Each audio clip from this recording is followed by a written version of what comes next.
O sorriso do rosto, porque esse assunto é de extrema gravidade. Vamos contar a história de uma mulher que foi agredida pelo marido, pediu a separação e aí começou o drama da vida dela. Porque ela tentou sair daquela situação infernal. Quando tentou se separar, o homem não aceitava a separação.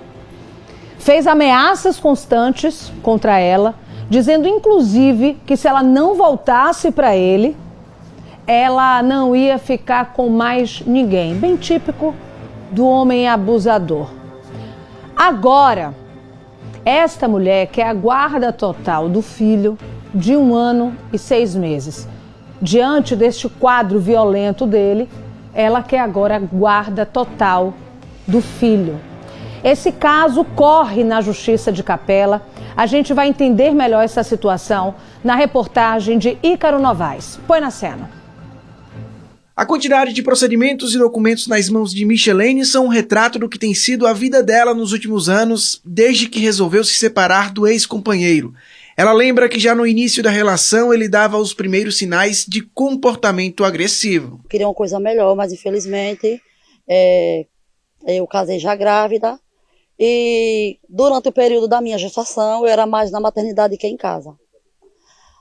Depois chegou ao ponto de que eu não aguentei mais. Houve a separação porque ele era muito bruto, ele tentava vir em cima de mim. Foi onde chegou ao ponto da nossa separação. Depois do meu filho, com 6 dias que eu estava de resguardo, ele ainda bate boca comigo, tem o meu resguardo quebrado. Então, chegou ao ponto de dar um basta. Né? Sempre conversava com a família dele, a família tentava aconselhar ele, mas ele nunca ouviu os conselhos dos familiares. De acordo com a mulher, o ex-companheiro não tem aceitado a separação. Em uma das oportunidades que tentou uma aproximação, o homem teria ameaçado a ex-companheira e o filho do casal de apenas 1 ano e meio. Quando eu me separei, ele foi para casa da minha mãe me ameaçar. Ele falou que se eu não voltasse para ele me mataria. Nem ele ficava comigo e nem outro. E pegaria o meu filho e também matava. Então, daí, depois desse caso que ele me ameaçou, fui para a porta da minha mãe, eu fui para o boletim de ocorrência, recebi minha medida protetiva, e quando foi no mês de janeiro, na época da moagem da usina Taquari, ele, para terminar a moagem, mesmo com a minha medida protetiva, eu concedi um quarto no fundo para ele, dizendo a ele que eu não morava com ele, mas que eu ia ajudar nessa parte, até porque eu tenho um filho. Tanto ele precisava de dinheiro para se manter, como eu, a pensão do meu filho. O ex-marido também invadiu a casa dela e tentou tirar a própria vida. Onde chegou o ponto de que ele tomou 4 vasos de clonazepam com água sanitária. Ele falava o tempo todo que ia me matar. Eu me tranquei no meu quarto, porque com tudo que eu deixei o portão aberto, ele invadiu a casa e sentou na mesa. Eu fui para o meu quarto e me tranquei.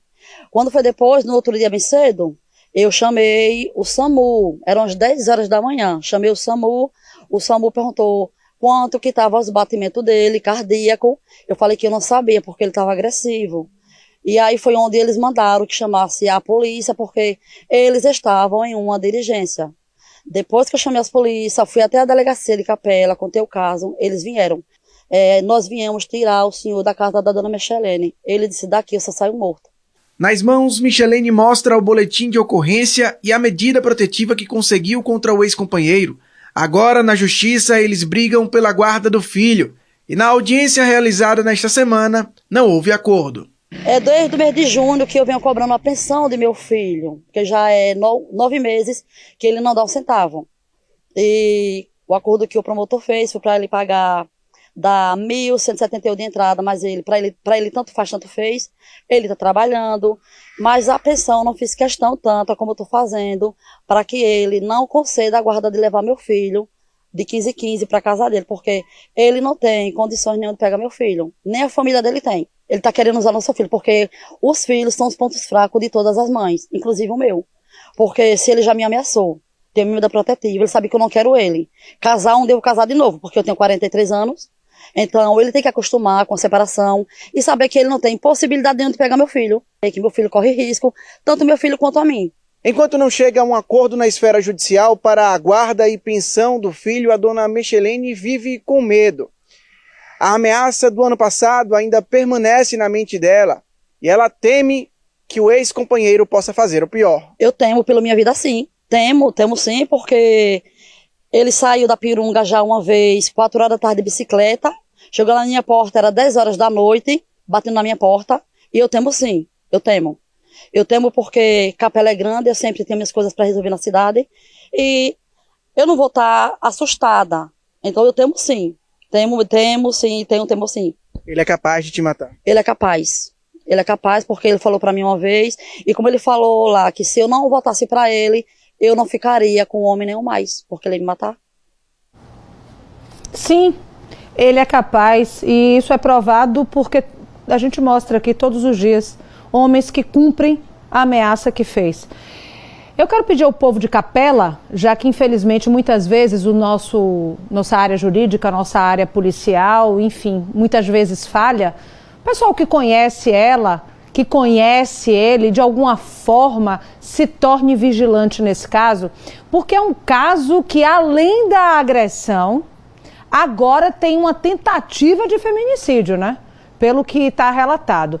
Outra coisa, viu, minha amiga? Você tem 43 anos, está começando a vida. Disse aí que não casa de novo, não casa por quê? Não acredite no que nos dizem, não, viu? Você tá ótima, tá nova, tem um futuro grande pela frente. Mas vamos falar da parte mais séria dessa história em relação à sua vida, em relação à guarda do seu filho. E para isso, eu chamei Valdilene Martins, que eu costumo dizer aqui que é a nossa consultora jurídica, porque ela sempre nos tira algumas dúvidas em relação a casos relacionados à violência contra a mulher. De antemão, Valdilene, eu te agradeço a disponibilidade, que eu sei que seu tempo é bastante corrido, mas a gente fica nessa dúvida, até eu que tenho muitos anos nessa área, tinha essa dúvida.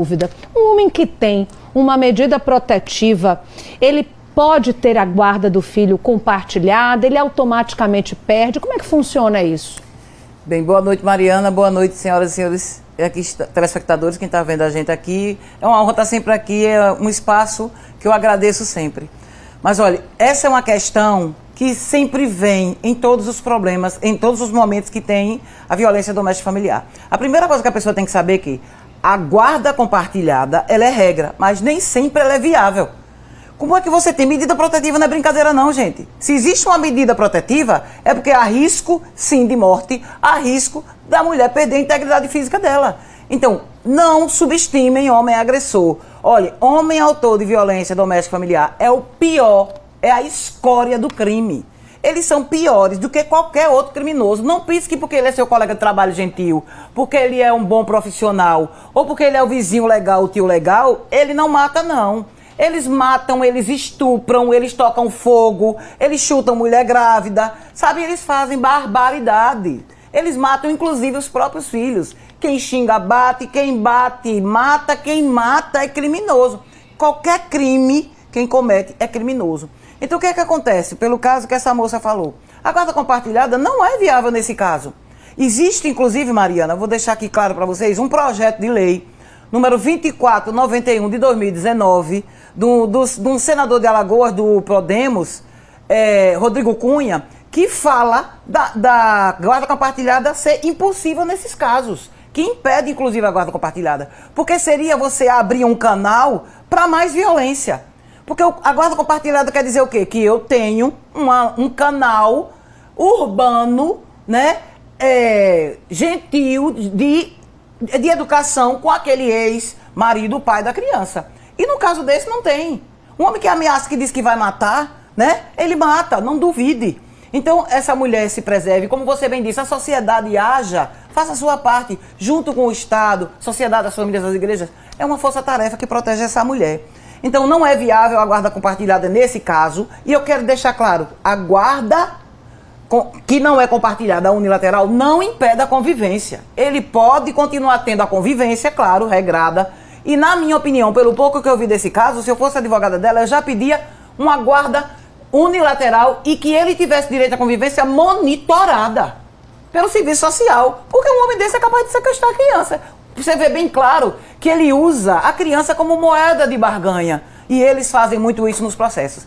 Então, esse projeto de lei do senador, ele já está em forma definitiva, ele já passou pela aprovação do CCJ e dia 23 de agosto, né, foi aprovado. Com fé em Deus, ele vai virar lei, que é para isso ser bem claro. O Ministério Público vai analisar, né, o casal, o ex-casal, né, o pai e a mãe, vão ser avaliados para ver se essa guarda compartilhada pode existir.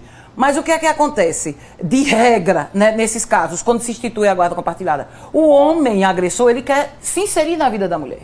Ele quer pegar a criança a hora que ele quiser, ele quer ir lá na casa, ele quer ver se a mulher tem outro relacionamento. Às vezes ele já sai do relacionamento com outra mulher, com outra pessoa. Mas ele faz isso. Então, infelizmente, são pessoas que não têm senso, que não têm noção. Eles querem controle, eles querem... Não tem amor a ninguém, eles não amam as crianças. E o processo civil precisa se comunicar com o processo criminal. Então, no âmbito civil... O juízo que está lá, o juiz ou a juíza que está no processo civil tem que saber o que está acontecendo no processo criminal. Para saber se aquele cara, se aquele pai, se aquele acusado da agressão tem capacidade de ter essa guarda compartilhada e essa convivência com a criança. Senão vai ser mais problema. Isso pode afetar o desenvolvimento da criança.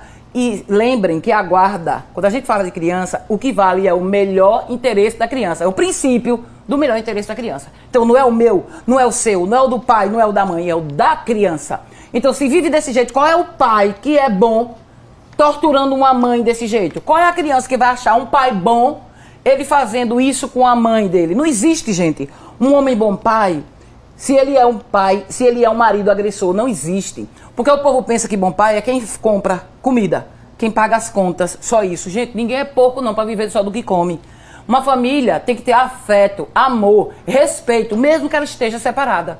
Então, se um homem não promove isso, ele não pode ter uma convivência, né, dividida desse jeito. Ele não pode ter responsabilidades compartilhadas, porque você precisa conversar, você precisa dialogar. Vamos decidir qual é a escola que a criança vai estudar. Você vai buscar no médico, ou você vai levar para fisioterapia, ou você vai levar para o inglês. Então, se não existe esse convívio, não tem como ter guarda compartilhada. É simples, desse jeito. Tem que ter o olho na situação. Cada caso é um caso, mas a regra é essa. Homem agressor, eles são todos assim. Não tem amor a ninguém, são covardes e fazem tudo para subjugar a vítima. E mesmo longe, eles não pensam duas vezes de usar os filhos e as filhas para causar mais sofrimento à mãe. Então, gente, ficou muito claro que não ter a guarda não significa não conviver com a criança. Eu tinha um monte de coisa para perguntar a Valdilene, mas ela é tão boa que ela responde tudo numa pergunta só. Então eu deixo agora a câmera aberta aqui, Valdilene, para você dizer para quem está em casa, por favor, o contato do Instituto Ressurgir. Você que está em casa, você, minha amiga mulher que sofre violência doméstica, ficou com algum tipo de dúvida em relação à medida protetiva, descumprimento da medida protetiva, guarda do filho nessa relação, você pode entrar em contato com a Valdilene. Se ela não puder te atender, ela vai indicar algum profissional da área. E no Instituto Ressurgir, você faz esse contato totalmente gratuito, né? Qual o telefone para a gente colocar na tela? E desde já eu agradeço, Valdilene, pela presença aqui. Eu que agradeço e parabenizo vocês da TV Atalaia mais uma vez por esse trabalho que vocês desenvolvem de grande utilidade pública. Vocês não sabem como uma matéria dessa pode salvar vidas, né? Parabenizo mesmo o trabalho, vocês, essa equipe toda, que a gente vê Mariana aqui, não está vendo esse pessoal maravilhoso que está aqui, né, participando de tudo. Então o Instituto é o 799-8852-1850. 799-8852-1850. Manda sua pergunta pelo Zap, procure saber, marque para conversar com a gente, que a gente dá todas essas explicações. Realmente, às vezes não tem um processo no âmbito criminal, mas no âmbito civil está lá a demanda, todo o sofrimento que a mulher tem, porque o homem quer pegar a criança para usar como forma de violentar mais uma vez aquela mulher. Então é isso, muito obrigado pelo espaço mais uma vez. Muito obrigada, Valdilene. A gente vai seguir aqui, minha gente, com o Cidade Alerta Sergipe.